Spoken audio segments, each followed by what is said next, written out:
안녕하세요. 부자되는 매직TV 시청자 여러분. 오늘도 이렇게 소중한 시간을 내주시고 제 영상을 시청해 주셔서 감사합니다. 오늘은 2022년 11월 12일 새벽 시간입니다. 오늘 나눌 주제는 국토교통부에서 발표한 수도권 서부 지역의 광역교통 확충 등 지역 현안 해결 추진에 대한 목적으로 서울 5호선, GTX 등과 연계한 김포 한강 2지구 콤팩트시티 조성에 대해서 한번 말씀드려 볼 예정인데요. 국토교통부는 수도권 서부 지역의 대표적인 지역 현안 사업으로 꼽혔던 서울 5호선 연장 등 광역교통 확충을 본격적으로 추진해서요. 지역의 심각한 교통난을 근본적으로 해결해 나갈 계획이라고 밝혔다고 합니다. 김포시 등 수도권 서부 지역은 그간 서울과 연접한 지리적 이점에도 불구하고 광교통 대책이 부족해서요. 도시철도 등 대중교통을 활용해서 서울 도심으로 접근하기가 어려운 측면이 있었다고 합니다. 김포 한강 신도시 조성에 따른 광교통 개선 대책으로 김포 골드라인, 양촌에서 김포공항까지죠. 2019년 개통되어 서울로의 접근성이 다소 용이해졌으나 경전철 일양이죠. 이 수송역의 한계로 인해서 여전히 출근 시간대 극심한 혼잡이 발생하고 있다고 합니다. 2021년 도시철도 최대 혼잡도 상위 5개 노선 및 구간인데요.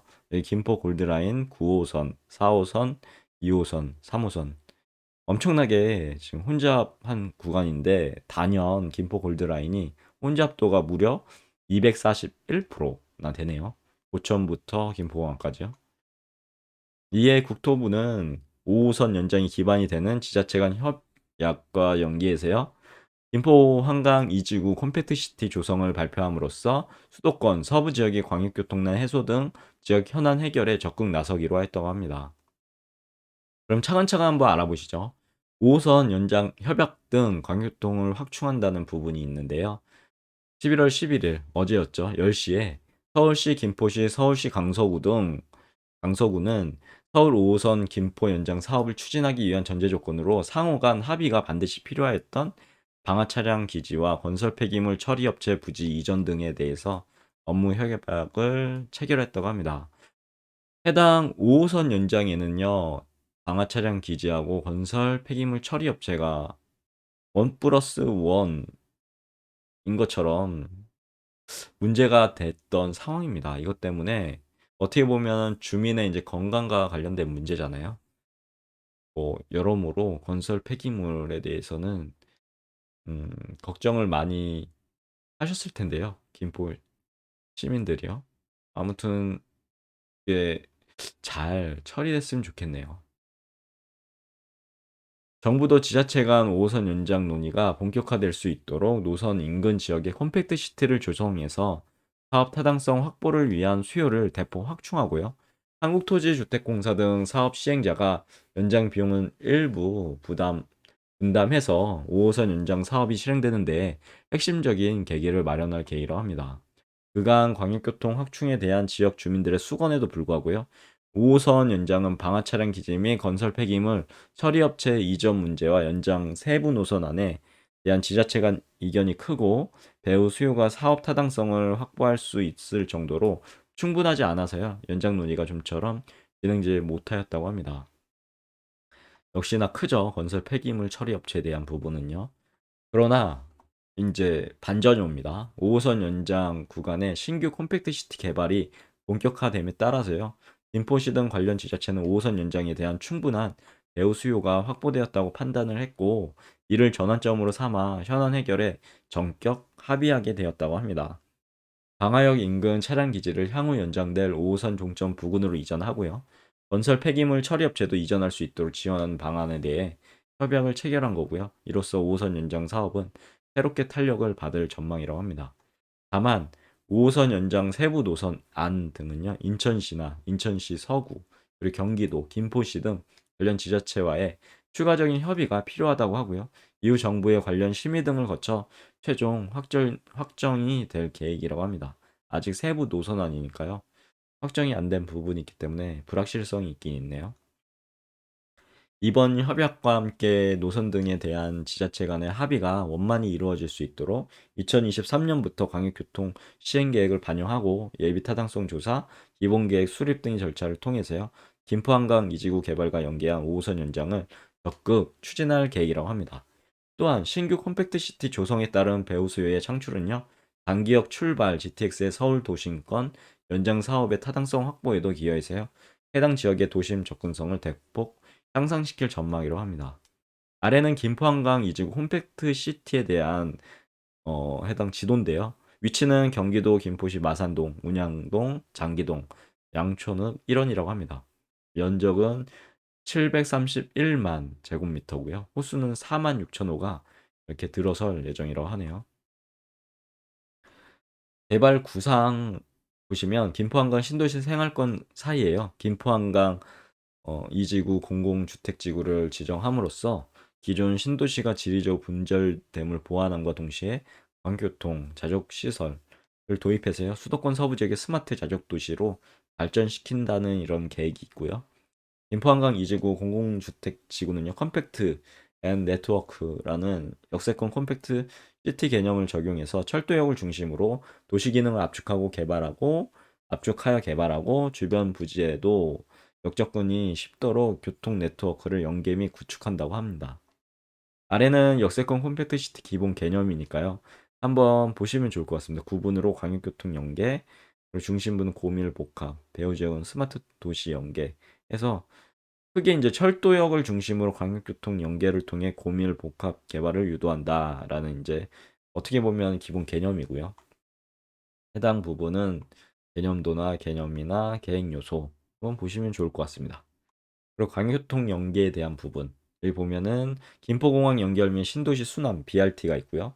그리고 서울 5호선 연장 장기역 아직 비정이지만 장기역이라고 해서 이렇게 서울과 이제 접근성이 좋아지겠죠. 그리고 수도권 제2순환 연결성도 개선되고 상습 정체 해소, 교차로 입체화, 그리고 검단 신도시 연결성을 또 개선하고요. 그다음에 주요 이제 GTX죠. 계양역 통해서 GTX도 이렇게 구상하고 있는 것 같습니다. 보면요. 공항, GTX 도시철도, 고속도로 IC, 한강변 등 지리적 이점을 활용하고요. 요즘 핫 이슈인 자율차, 그리고 UAM 등 미래형 교통 체계를 접목시켜 모빌리티 시대를 선도하는 특화 도시로 조성한다고 합니다. 궁금하네요. 기대도 되고요. 나름. 특히 앞서 밝힌 바와 같이 택지 확충을 통해서요. 수요를 확보하고 5선을 연장하고 GTX 김포 골드라인과 연결해서 교통난을 해소한다는 계획이고요. 그리고 대중교통 및 도로를 통한 접근성도 대폭 강화되게 된다고 합니다. 현재 운영 중인 국도 48호선 버스 전용 차로를 지구 내까지 연장한다고 하고요. 기존 한강 신도시와 연계한 BRT 도입과 지구 중심부 복합 환승 센터를 구축을 통해서요. 도심 내 교통 순환 체계를 마련할 계획이라고 합니다. 또한 주변 수도권 제2순환, 계양 강화 고속도로 확장 등 IC 신설을 추진하고요. 주변 정체 지점은 입체화해서 검단 신도시와 연결 도로도 신설하고 인천 방향 방면으로도 접근이 용이하도록 개선한다고 합니다. 아래는 이제 스마트 도시계획 추진에 대한 이제 그림인데요. 지도죠. 한번 보시면 좋을 것 같습니다. 철도역 인근 지구 중심부의 이제 초역세권이라고 하죠. 고밀 개발을 통해서 대형 오피스, 복합 쇼핑몰 등을 배치해서 도시 거점 기능을 수행한다고 하고요. 복합적인 토지 이용으로 주거 일터 서비스 직접과 함께 스마트 시티 요소도 대폭 도입한다고 하네요. 그리고 김포 한강 신도시와 연계해서 빅데이터 기반의 종합 환경 정보 시스템을 구축할 예정이라고 하고요. 친수형 테마 공원 등 친환경 커뮤니티를 조성해서요. 수요 응답형 자율주행, 재난 교통사고 범죄 등도 예방하는 스마트 기술도 전면 적용한다고 합니다. 아래는 향후 조성 계획인데요. 한번 보시면 우선 사업 추진 및 주택 공급 시기는 시장 상황에 맞게 탄력적으로 조정된다고 하고요. 2027년부터 순차적으로 입주자 모집을 개시한다고 합니다. 그리고 주민 등의 의견 청취, 국방부, 농식품부 등 관계기관과 협의, 그리고 전략 환경 영향 평가 등을 거쳐 이르면 2023년 하반기 지구 지정을 완료할 계획이라고 하고요. 2025년 지구 계획 승인 후 2027년 일부 주택단지의 입주자 모집을 추진하는 이런 계획으로 진행을 한다고 합니다. 항상 이런 부분이 새롭게 계획되면 투기가 일어나기 쉽죠. 우리나라 부동산은요. 그래서 투기 방지 방안도 이렇게 얘기를 하고 있습니다. 공직자의 전수조사, 뭐 공직자 등 미공개 개발 정보를 이용한 투기 여부 등을 확인하기 위해서요. 국토부 사업시행자 전 직원의 업무 관련자 직계 좀비속을 대상으로 김포한강 이지군의 토지 소유 현황을 취득 시기에 관계없이 전수조사를 하였다고 합니다. 그 결과 국토부 직원 1명, LH 직원 1명이 후보진의 토지를 소유하고 있는 것으로 확인되었다고 합니다. 얼마 전에 되게 LH 관련해서 해당 개발 정보를 습득해서 먼저 선취매하는 그런 상황으로 한때 이슈가 됐었죠. 근데 역시나 또 이제 국토부나 LH 직원이 이렇게 발견이 됐네요. 국토부 직원은 1991년 12월 상속으로 취득한 점과 LH 직원은 2019년 6월 상속으로 취득한 점을 고려하였을 때 택지 발굴 과정에서 미공개 개발 정보를 활용한 투기 개연성은 낮으나 LH 직원은 상속인의 취득 시기 2000년이죠. 김포한강 신도시 개발 시기 2003년 이 가까운 점을 감안해서 발표 이후 외부인이 참여하는 위원회를 통해 객관성 확보 및 추가 검증할 예정이라고 합니다. 그리고 실거래 조사에 대한 부분인데 김포한강 이지구 및 인근 지역 내 거래에 대해서요. 1577건이죠. 2017년부터 2022년 10월까지 거래량 지가 상승률 동향을 분석해서 이상거래 561건을 선별했다고 합니다. 그리고 선별된 이상거래에 대해서 후보지 발표 이후 조사 대상자를 확정하고 소명 자료 발송 및 징구 절차를 통해 실거래 정밀 조사를 실시할 예정이라고 합니다. 통상 3개월 소요된다고 하네요. 그리고 자금 조달 내역, 지급 증빙 등의 자료를 분석해서 명의신탁 및 부동산 범죄, 거래 가격 거짓 신고 등 부동산 실명법, 부동산 거래 신고법 등의 법 위반 의심 거래를 적발할 계획이라고 합니다. 적발된 위법 의심 거래는 경찰청, 지자체, 국세청, 금융위 등 관계기관에 통보되어서요. 범죄 수사, 과태료 부과 및 탈세, 대출 분석 등이 조치될 예정이라고 하고요. 발표 전후 거래건에 대해서도 누락되지 않도록 발표 이후에도 빠짐없이 조사를 계속 진행할 예정이라고 합니다. 그리고 토지거래 허가구역이 이제 지정될 것 같은데요. 김포한강 이지구 주변 지역은 토지거래 허가구역으로 지정해서 투기성 토지거래 등을 사전에 차단한다고 하고요.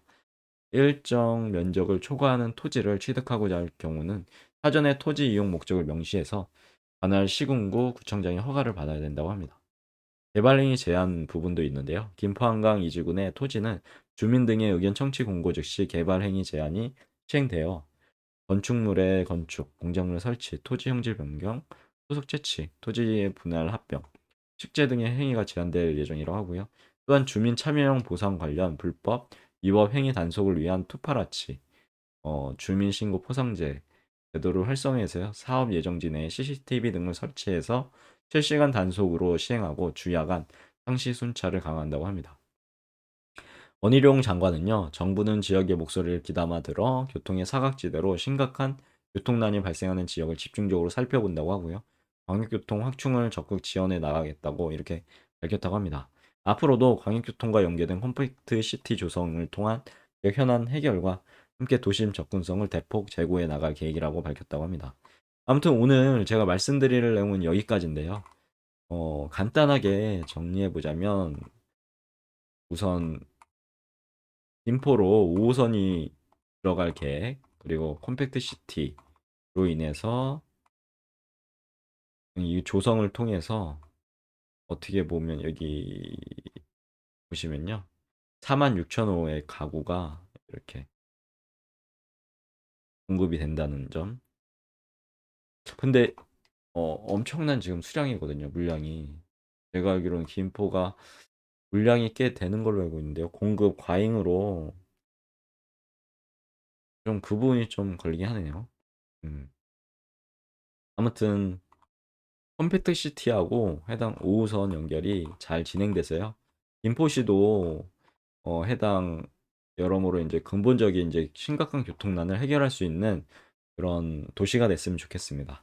아무튼 오늘 영상은 여기까지고요. 항상 시청해 주셔서 진심으로 감사드립니다. 내일도 더 좋은 콘텐츠 가지고 여러분 찾아뵐 수 있도록 노력해 볼게요. 이상입니다. 감사합니다. 좋은 하루 되세요.